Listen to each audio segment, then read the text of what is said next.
You know, I can't believe that after all these years and all these months. No, I mean, I'm pretty much had this for a year now. Anyways, all these years of having a Switch, and for the past year of having a Steam Deck, I did not do a video where I compared the two. I mean, ain't that funny? So, let me just do a video where I am comparing the two, right? So, what's up, guys? This is Video Game Homie, and, today we'll be comparing the Switch to the Steam Deck. I know that there's a bunch of videos that did it. I don't care. I'm just still doing this because I have the two and I want to compare them anyways. So, yeah. So let's just get started, shall we? So let's start with the size. The size of the Steam Deck is significantly bigger than the Switch, but not really by much. It's still a decent portable compared to the Switch. Excuse me. So, when you look at the Switch, right, and you're like, oh, well, my hands are kind of big, but you get it, Yeah, it's actually a pretty big portable, honestly, and it doesn't really have that good battery life. This guy kind of shares the same problem, but to be fair, this guy can run games better. So, and like big games, it could run bigger games and better, you know what I mean? So, I don't know.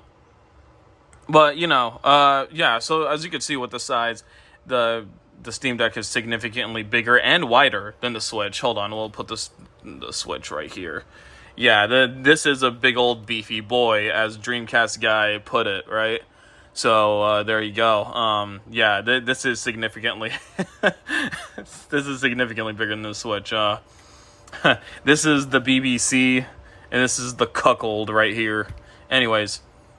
With that being said, yeah, let's look at the width. So let's see. You see this guy? Pretty good. Standard stuff. And then here's the Switch. Significantly smaller. Oh boy. This is why its wife left it for that. You know what I mean? So, with that being said, let's just compare the buttons now, because we all know that the Steam Deck is pretty much bigger in every way, more than the Switch. So, let's compare the analogs right now. The left analog and the right analog are pretty much similar to each other. Same goes with the Switch. It feels similar from its right to left analogs, right? But let's compare them to each other, right? The Switch ones have a little bit more resistance than the Steam Deck analogs, right? And the Steam Deck analogs feel a lot more fluent, really. Like, they feel like they're made for gaming. The Switch, on the other hand, it kind of feel like the analogs kind of feel like an afterthought. I'm not gonna lie. And another problem is that the Switch analog sticks drift a lot more than even the Xbox and the PlayStation, let alone the Steam Deck, right? So, I actually had this. I actually had the right analog of mine drift. This was back in 2020. And I cannot play a game like Breath of the Wild with that shit drifting. Now, thankfully, at the time, Nintendo did those repairs for free. Thank God. That I would have been screwed. Really. So, yeah. Or have to get new Joy-Cons, which I did not want to, because, as you guys could see, this is like the special red edition that I got back in 2017. This was the first red Nintendo Switch that came with Mario Odyssey. So I didn't want to give this up, Hell nah. No, thank you. Yeah. But, so these analogs, I have to say, they're even worse for, like, first-person shooters or even first-person games in general, I would say. Like, any first-person game where you have to, like, do significant actions, except for Dying Light. Dying Light, they did a good job on the Switch port. Yeah, no, it's pretty bad. It's pretty bad. So, but with that being said, the Switch is still pretty decent for platformers or 2D games. Well, actually, let's talk about that for a little bit, because now we're talking about the D-pad. And oh Lord, the Switch's D-pad is awful. There's no way of getting around it. It's not even like, here's the thing, okay? Here's the thing. This is the D-pad. Why didn't you make this a little bit more clickable than the buttons? I don't understand. So I know why they did this. They did this so that, oh, you could take it off and, hold on. Man. Yeah, you just take it out. Oh, here, friend, here, you use this. Oh, you made it drift? Oh, you son of a bitch. So you could assault your friends for messing up your Nintendo Switch, essentially. That's what that's for. With that being said, it's like, how many times did anyone use that? Huh? How many times? Like, if I'm being honest, the Switch Lite, its buttons and analogs are really underrated. I tried the Switch Lite and I'm like, damn, I wish this had a better experience, of letting me put the whole thing on a TV screen. Like, I wish it had as many options as the regular Switch, but it doesn't. And that's the problem with the Switch Lite. Really. Otherwise, I would recommend that instead of this outdated piece of crap. And what did they do with the Switch OLED? They brought back these same shitty Joy-Cons. It's like, why? Why didn't you improve on them? At least. Yo, the Switch 2 better not be this garbage, honestly. I hope not. But anyways, yeah, so this D-pad is absolutely horrible. Now, let's look at the one on the Steam Deck. Pretty good, I would say pretty good D-pad. It's very fluent, it's not too hard, it's not too soft, it's like, and the D-pad just circles, rocks all the way, like, rocks a full 360, and it still doesn't look like it's about to break, you know what I mean? When this guy, I swear, I feel like if you press it more, like, enough times, it will break, or it will, like, I don't know, do its own thing. It will stick. I don't know. I don't like the quality of this. I really don't. The D-pad on here, really good. So far, the Steam Deck is winning in the analogs. It's winning in the D-pad. Now let's check the face buttons. I think you guys already know the answer to this. The face buttons on the Steam Deck are amazing, honestly. This is the best I've felt in a portable's face buttons in a while. Even the PS Vita's face buttons were kind of bad. But these are actually pretty decent. They feel more like the Xboxes. Like an in-between of the PS Vita Slim and the Xbox Ones. This is what this feels like. And this may seem like a little too pressy or whatever. That's probably because my dumbass didn't wash my hands sometimes. Blah blah blah. So, with that being said, it's really not that bad. It's good. Now let's go to the shoulder buttons. And the shoulder buttons, they're pretty clicky here. So this one's more the L1 or whatever, the left bumper is actually more clicky than the right bumper. Not by much, but still, because I actually threw this thing. I threw this thing out of gamer rage, bro. But yeah. And then the triggers. Oh my god. This isn't even a competition. I'm sorry, but obviously it wins in both these categories. First off, the face buttons. Yeah, the Steam Deck wins, obviously. Look at the switches. It's even more clicky and more annoying than the 3DS's face buttons, and even more than the original PS Vita's face buttons. I don't like that. I really don't. Now we'll get to the games in a little bit. Okay, we'll get to that. But first, we are gonna get to the buttons. And again, the shoulder and triggers are, for a portable, excellent on here. Not to mention that this comes with back buttons. The Nintendo Switch doesn't. But the shoulder and triggers, amazing. Now let's check out the shoulder and triggers on the Switch. It's alright. Again, I feel like this is going to break, though, the more times I press it. And then the triggers, why are they still, for the love of God, why are they still pressing? Like, they're digital triggers.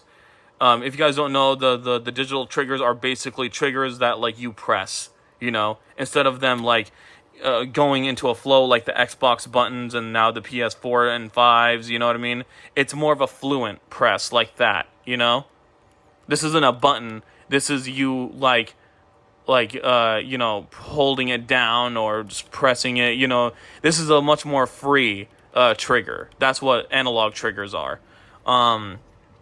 Digital triggers are just a button that you press. That's for the trigger. Like this. Like that. That's a digital one. And that's a problem because some games require you to kind of just ease up on it, like, say a racing game or something like that. I always had these criticisms given about the Wii U, right? Like, or not me, but I always heard these criticisms about the Wii U's gamepad where it didn't even allow a analog or it didn't have an analog trigger, which is confusing. Right? Why would you not like copy what was perfected with the Xbox 360? You know what I mean? It just didn't make any sense. But yeah, and like unfortunately they did the same exact thing with the Nintendo Switch. I don't know why. I really don't know why. These triggers are terrible and they should not ever be used in modern gaming for sure. I mean, it gets the job done though. I'm not gonna lie. But it's not like they lowered the price of the Switch anytime soon. So I mean, I don't know. It's like these are not warranted, and they didn't even fix it with the OLED model. So yeah, you know. And now, what else can we get to? I think that's about it in terms of buttons and all that. So let's get to the home screen, shall we?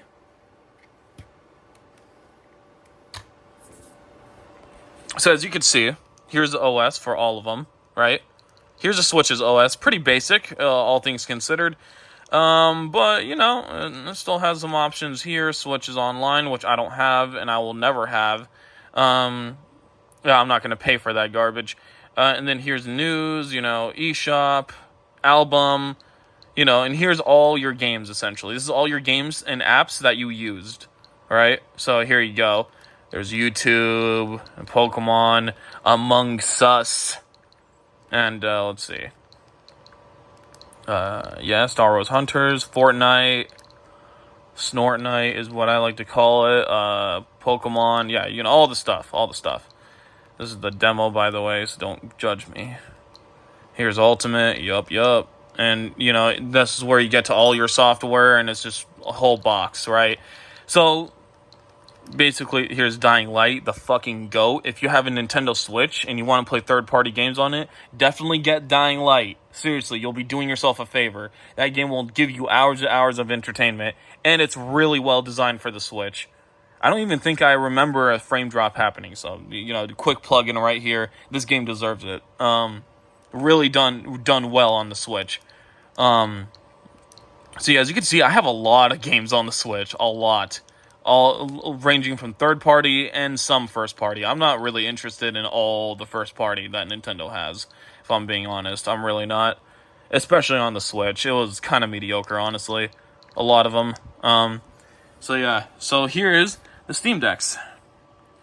So the Steam Decks is pretty much the Steam store, but made around a console's OS, right? So here's the recent games that I've been playing, right? So you got this Pusudugard. I'm not going to try to pronounce that. Pseudo Regalia. There you go. Pseudo Regalia. Yeah. Whoops. It's actually easier than I thought. Pseudo Regalia. It's actually a really nice 3D platformer, like a Metroidvania 3D platformer, and you guys should really play it. I'm surprised this is not on the Switch. That is criminal. Seriously. It should. The First Descendants, I tried to play that. I can't seem to be playing it on my Steam Deck. I'm going to try to play on my PC. Here's also Final Fantasy VII Remake, Deceive Inc., Multiverses, Bleach, Final Fantasy 15. Yeah, all these good old games, essentially. Endless Legend, actually. I never tried that. Pal World, So these are all the games that you played in order, or apps too, by the way, because you could use a Dolphin emulator on here, you could use OBS on here. Crazy, right? So you could do all this stuff, and here's pretty much the newest summer Steam whatever sale. So this is like the news, basically. Yeah, like what's new. Here's your friends recommended. Yeah, I don't got friends on Steam because I don't really care. I'm awesome. Anyways. Yeah. And of course, you could go to Steam real quick, and there's more, there's your whole library, actually, if you want to check that. But then there's the store. You can just click that. Boom. So pretty much, this whole operating system is kind of versatile, right? Like, it all connects through and through. That's what I love about the Steam OS for the Steam Deck. Everything connects with each other, right? Now, when it comes to the Switch, everything is kind of separated. Like, you have to go to the eShop, obviously. Like, it's not really connected with the operating system, so it takes a while to go to it. You know, like, YouTube is not really connected to it or anything like that. Nothing is really connected. Everything is like its own separated entity. And, you know, it doesn't really flow as easily as something like the Steam Deck, which, in here, you could go in the store, or you could go to options, you know, and it like, pretty much connects. It goes to it easily, you know? Now, let's check the switches, like, here. Hold on. I'm gonna show you guys.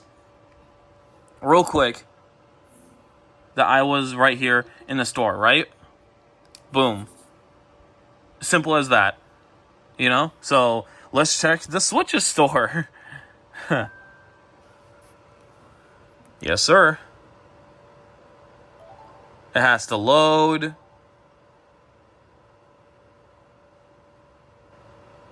And I have to enter the password. Which, whatever. I'll enter real quick. Whoops.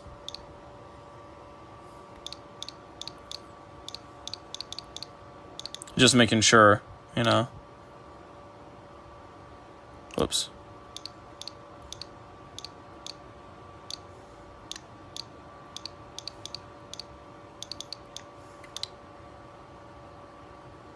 Oh, well, whatever.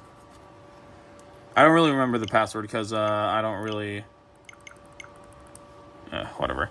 Yeah, I don't really go to the eShop much anymore. But basically, yeah, like, it would take forever just to load the store. Like, and I don't like it. I don't like that.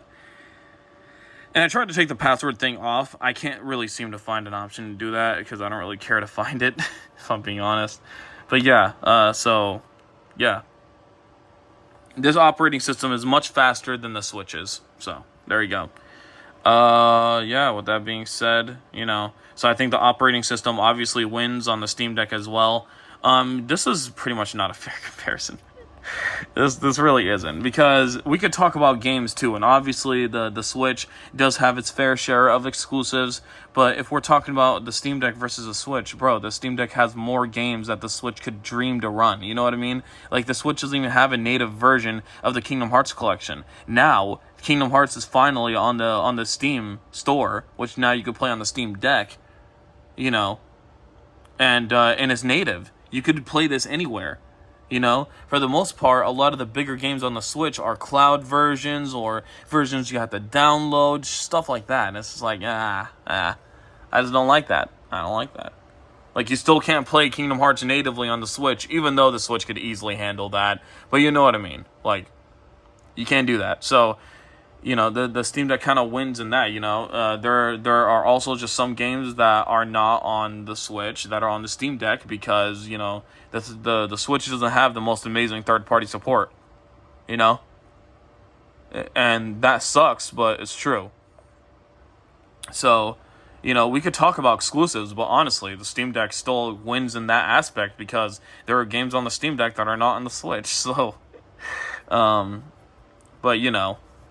And not to mention, like, I love to mention this, actually. But you could emulate Switch games on the Steam Deck, so it's like, this really isn't a fair comparison. But, you know, that's not exactly the reason why people get the Switch anyways. People get the Switch because it's a nice, wholesome, family-friendly fun, right? So, like, this is the console that you get when you want to play together with your family, with your friends, like I said. You know, the Steam Deck is definitely more of an individual type of device, right? And if you, like, know it for, like, if you have it for that, dude, this thing will keep you entertained for hours. Like, hours. The Switch is pretty good if you're, for an individual device. But it's also, like, where it shines is the more family and friend oriented, like, it's more the social aspect, right? That's where the Switch mostly shines. But the Steam Deck, this is a good individual console, right? So, like, you know, this is good for everything else. Your online play, because, you know, you don't have to pay for it, unlike the Switch, you know, and the other consoles. You don't have to pay for it. So you don't. Yeah, the online here is free, and you can invite your friends. You could use a mic to talk to them. Hell, the Steam Deck has a built-in mic. The Switch doesn't. So, yikes. Yeah, I don't know, man. But yeah, I just want to get the hardware aspect out of the way, pretty much. Now, for the part 2, we will be doing about games. So, yeah, I do have a lot of games for the Switch. Some I even bought, again, for the Steam Deck. Some, not really a lot. But, yeah, so we'll get to that in another day. But I just wanted to get the hardware and the OS out of the way, really. And, yeah, clearly the Steam Deck won in that. Like, that wasn't even fair.